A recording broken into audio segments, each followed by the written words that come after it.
मैं थोड़ी सी इंस्ट्रक्शन दे दूं आप मैं थोड़ी सी इंस्ट्रक्शन दे दूं आप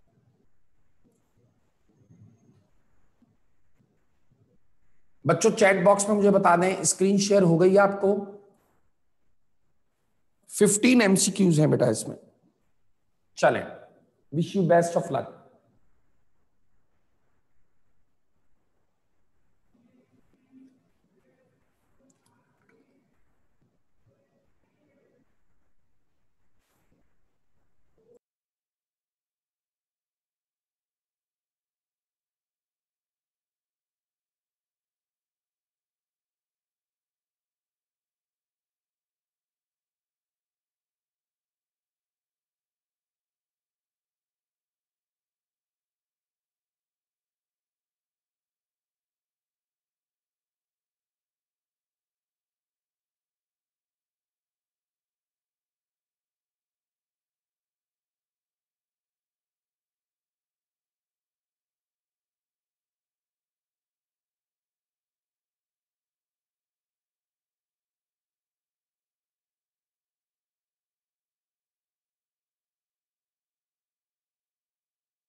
ये सेकंड स्लाइड आपके पास आ गई है।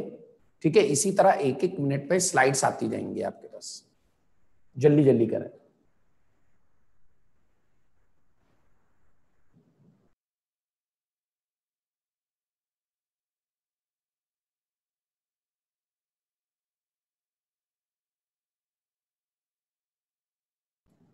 बेटा आप जब कर लें तो डन का मैसेज कर दें आप तो अच्छा है, अगर नहीं भी करेंगे तो 1 मिनट के बाद नेक्स्ट स्लाइड पे आ जाऊंगा मैं।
लास्ट के क्वेश्चंस जिनको फरमाइश है कि 2 दिखा दें 3 दिखा दें, वो बाद में दिखाएंगे, पहले आप ये कर लीजिए।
अच्छा बेटा, जिस तरह पेपर में कोई एक क्वेश्चन अनएक्सपेक्टेड आ जाता है, तो इसमें आप देखें स्वार्ट्स रिएक्शन और सेंडमेयर्स रिएक्शन आपने नहीं पढ़ा, तो आप टेंशन नहीं लीजिएगा।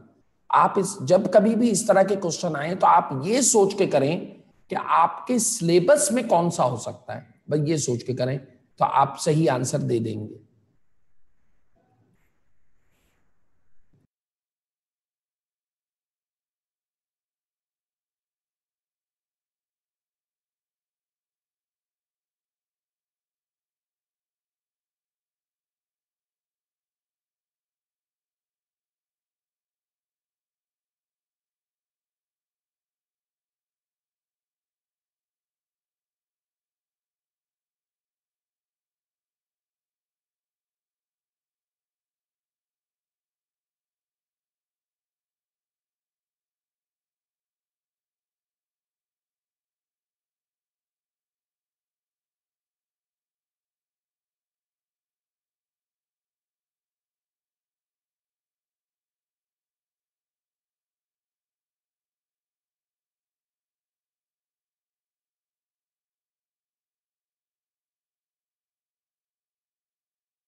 अच्छा बच्चों देखें, ये 15 तक मैंने आपको दिखा दिया है।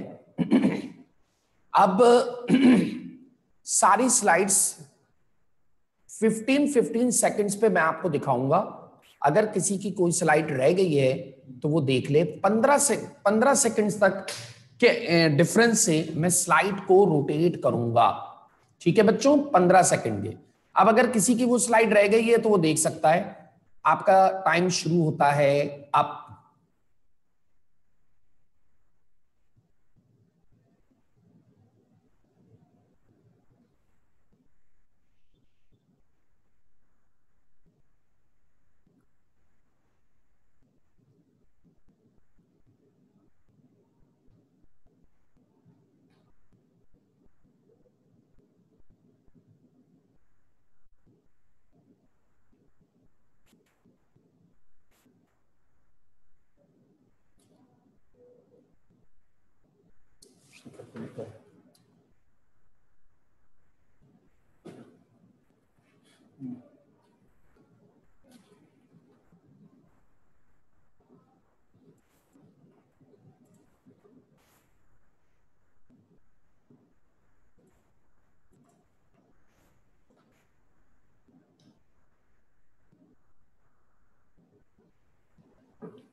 देंगे आप? बच्चों आपने आज ज्यादा टाइम दिया है, ठीक है, लेकिन चले कोई बात नहीं, फर्स्ट टेस्ट था, पहला टेस्ट था, लेकिन आप ये चीज ख्याल रखें कि ये आपको कंप्लीट करना चाहिए 1 मिनट 1 क्वेश्चन, ठीक है।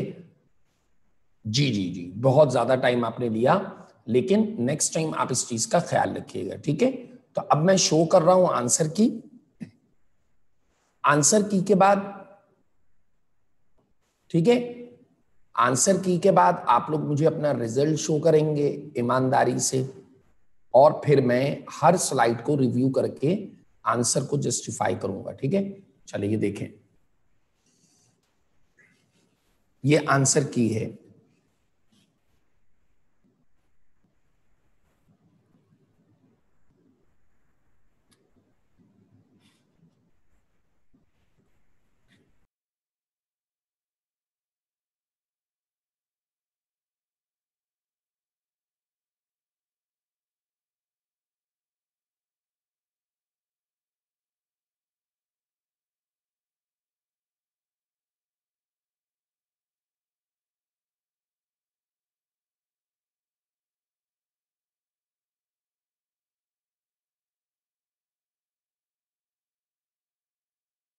म्यूटेड है टेक्नोलॉजी।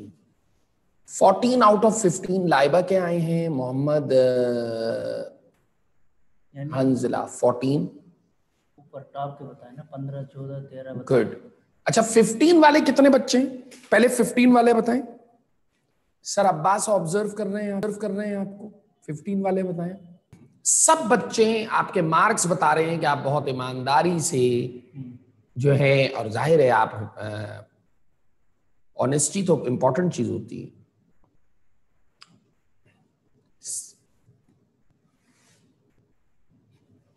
2555 कोई बात नहीं बेटा, मेहनत करें, आपके भी 15 मार्क्स आ जाएंगे।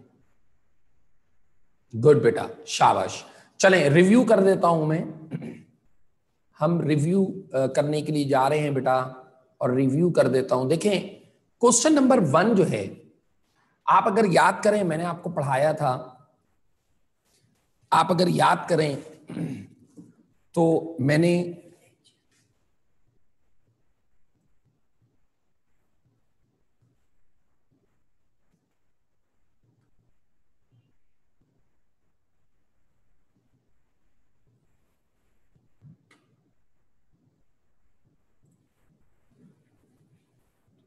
ठीक है बच्चों, देखिए मैं एक एक क्वेश्चन को रिव्यू कर देता हूं ताकि आपके लिए हेल्प हो जाए। Which of the following shows higher reactivity in SN2 mechanism. आप याद करें जब मैं आपको SN2 मैकेनिज्म पढ़ा रहा था, तो SN2 मैकेनिज्म में मैंने रिएक्टिविटी सीरीज आपको लिखवाई थी। रिएक्टिविटी सीरीज में मैंने आपको कहा था CH3X सबसे ज्यादा करेगा, फिर 1 डिग्री, फिर 2 डिग्री और फिर 3 डिग्री। तो शायद 1 का आंसर बी है। आपको आंसर की जो मैंने दिखाई है, तो 1 का आंसर होना चाहिए बच्चों बी, ठीक है। अच्छा अब इसके बाद चलते हैं next, the decreasing order of boiling point of alkyl halide. देखो बेटा हमेशा याद रखना, जितना बड़ा मॉलिक्यूल होगा ना, जाइंट मॉलिक्यूल होगा, उसका बॉइलिंग पॉइंट ज्यादा होगा। तो यहां पे सी है आंसर। उसकी क्या वजह है, क्योंकि आयोडीन का साइज बहुत जाइंट है, आयोडीन का साइज बहुत जाइंट है, बहुत आयोडीन का साइज बहुत जाइंट साइज है, बहुत बड़ा साइज है। यही वजह है कि जिसका साइज ज्यादा होता है, ठीक है, तो उसमें उसका बॉइलिंग पॉइंट भी ज्यादा होता है। तो अगर आप RI, RBr, RCl और RF की तरफ चलेंगे तो बॉइलिंग पॉइंट डिक्रीज होगा। तो आई होप कि ये चीज आपको क्लियर हो गई होगी। अब ये जो रिएक्शन है बेटा, विच of the following is an example of SN2 mechanism. अगर हम डी से चलना शुरू करें, डी ऑप्शन से, तो डी तो हो ही नहीं सकता, डी टर्शरी है, और टर्शरी SN2 रिएक्शन नहीं करता ड्यू टू स्टेरिक इफेक्ट।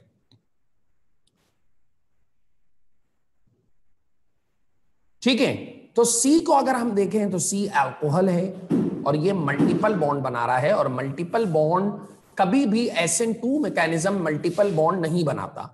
तो आपने इस रिएक्शन को ऑब्जर्व करना है बेटा, और हमेशा याद रखिए क्वेश्चन बहुत इंपॉर्टेंट है। SN2 रिएक्शन अगर कोई प्रोसीड कर रहा है तो तो वो ए भी कर सकता है। ए देखें क्या है हमारे पास, ए आर एक्स है ना बेटा, और इसी तरह आप बी देखें, बी सेकेंडरी है, और इसी तरह डी देखें, डी टर्शरी है। तो अगर SN2 मैकेनिज्म है तो डेफिनेटली हमारा आंसर 0 डिग्री होना चाहिए ना, CH3Br। आप मेरी बात से कन्विंस हैं? ठीक है बेटा, चलें आगे चलते हैं। देखिए अगला question, tertiary alkyl halides are practically inert. तो आप याद करें, मैंने आपको जब मैं आपको चैप्टर 8 पढ़ा रहा था तो मैंने चैप्टर 8 में आपको ये चीज बताई थी कि what do you mean by steric effect. जाहिर सी बात है जो टर्शरी अल्काइल हैलाइड्स होते हैं वो बल्कि इफेक्ट रखते हैं, और बल्कि इफेक्ट होने की वजह से जब कोई न्यूक्लियोफाइल उस पर अटैक करता है तो वो वन स्टेप रिएक्शन प्रोसीड नहीं कर सकते। Got it? याद आया?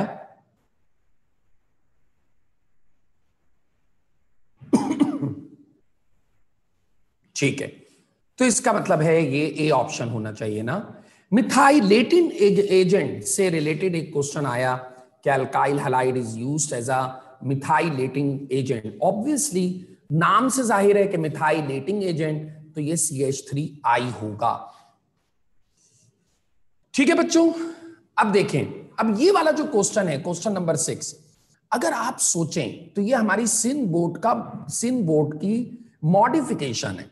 सिन बोर्ड में पेज नंबर 171 में अगर आप जाएं तो आप याद करें, मैंने आपको अल्कोहलिक से रिएक्शन कराया था, अल्कोहलिक रिएक्शन, और मैंने कहा था कि अल्कोहल H निकालेगा और जो इथॉक्सी ग्रुप होगा वो मैग्नीशियम से जाकर अटैच हो जाएगा। ठीक है, तो जाहिर सी बात है फिर इसका करेक्ट आंसर बेटा क्या होना चाहिए? इसका करेक्ट आंसर देखो, ऊपर वाला जो है उसमें OH लग रहा है, OH तो नहीं लग सकता। ठीक है, ये मैंने क्लास में भी डिस्कस किया था। तो इसका करेक्ट आंसर की में बी है, और होना भी चाहिए बी ना। ठीक है, क्या रिपीट करूं बेटा? मैंने आपको पेज नंबर भी रेफरेंस दे दिया कि आप पेज नंबर 171 पर जब जाएंगे तो ग्रिग्नार रीजन को अगर आप अल्कोहल से रिएक्शन कराते हैं तो वहां पर अल्कोहल एसिडिक कैरेक्टर शो करता है। अच्छा देखें, हमेशा याद रखिएगा कि जब कभी भी आपको ये कंफ्यूजन हो MCQs में कि 2 MCQs आपको करेक्ट लगे तो फिर आप बेस्ट MCQs पे जाइएगा। ठीक है, तो यहां पे बेस्ट आंसर जो है वो बी है। क्वेश्चन नंबर 7 पे आ जाते हैं। Which of the following can be used as a solvent for Grignard reagent. ये बहुत ही सिंपल सा क्वेश्चन है, बहुत ही सिंपल सा क्वेश्चन है। आयशा बी करेक्ट आंसर है बेटा ना, बी बेस्ट आंसर है इसका। ठीक है, और 7 का आंसर क्या होना चाहिए बच्चों, जल्दी से बताएं, थोड़ा जल्दी कर लेते हैं, सर वेट कर रहे हैं, उनकी भी क्लास है। ठीक, शाबाश, वेल डन।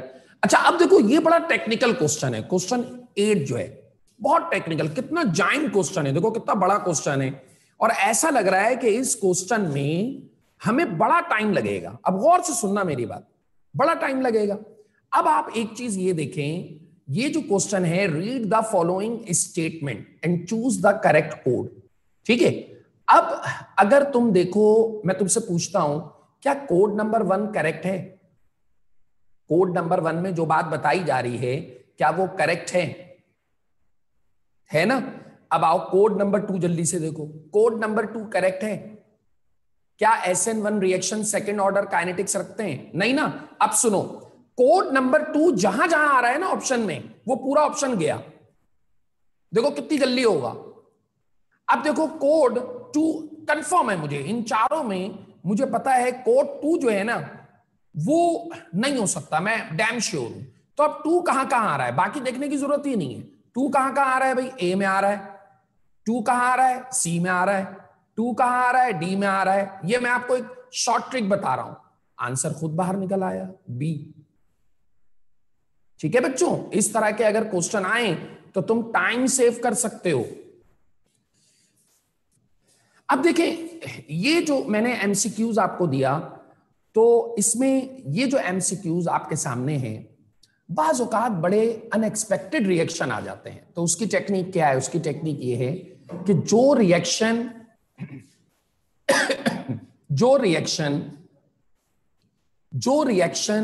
आपके सामने है, जो रिएक्शन आपके सामने है और आप आपने पढ़ा हुआ है वही करेक्ट आंसर है। देखिए अभी तक आपने कोर्स में स्वार्ट्स रिएक्शन नहीं पढ़ा, आपने सेंडमेयर्स रिएक्शन नहीं पढ़ा, ठीक है। तो ये मैं नेक्स्ट क्लास में आपको स्वार्ट और सेंडमेयर रिएक्शन के बारे में बता दूंगा। इसका करेक्ट आंसर है ए। हालांकि ए जो है C2H6, आप ये जो रिएक्शन करते हैं C2H6 फ्लेक्सटिन रिएक्शन, ये जो रिएक्शन आप करते हैं इसका नाम नहीं पता था आपको, लेकिन इस MCQ से आपको इसका नाम भी पता चल गया, तो ए इज द करेक्ट आंसर, ठीक है। अच्छा अब आ जाइए, विच of the following halide is 2 degree. अब 2 डिग्री के लिए भाई 2 डिग्री क्या होते हैं,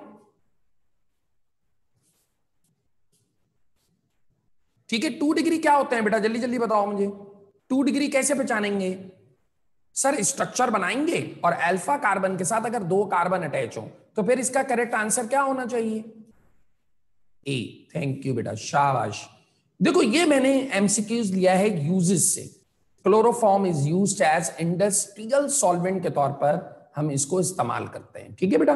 12 ये भी प्रिपरेशन से मैंने लिया है, और मैग्नीशियम को जब आप किसी भी RX से रिएक्शन कराते हैं तो आपको ईथर की जरूरत होती है ना।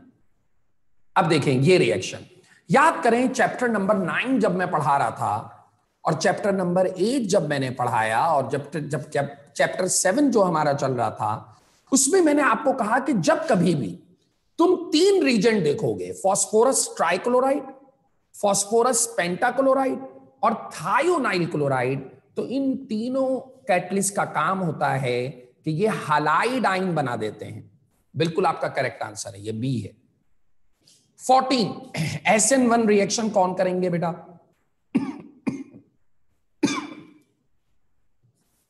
ठीक है, जबरदस्त, बिल्कुल सही। और लास्ट में बच्चों, विच of the following is liquid at room temperature, boiling point is shown, और इसका आंसर होगा CH3I। क्यों होगा बेटा, देखिए एक तो टेम्परेचर भी गिवन है और जाहिर है नंबर ऑफ कार्बन इसमें कम है। आई होप आपको बेटा ये बहुत टेस्ट आपके लिए इंफॉर्मेटिव होगा। अगर फिर भी कोई प्रॉब्लम रह गई है तो आप मुझसे नेक्स्ट क्लास में जब मैं आऊंगा तो आप पहले मुझसे डिस्कस कर लीजिएगा, अगर इस मेरी क्लास के बाद भी अगर कोई प्रॉब्लम रह गई हो, ठीक है। अच्छा, चूंकि नेक्स्ट क्लास होने वाली है, मैंने एक एक चीज को आपको क्लियर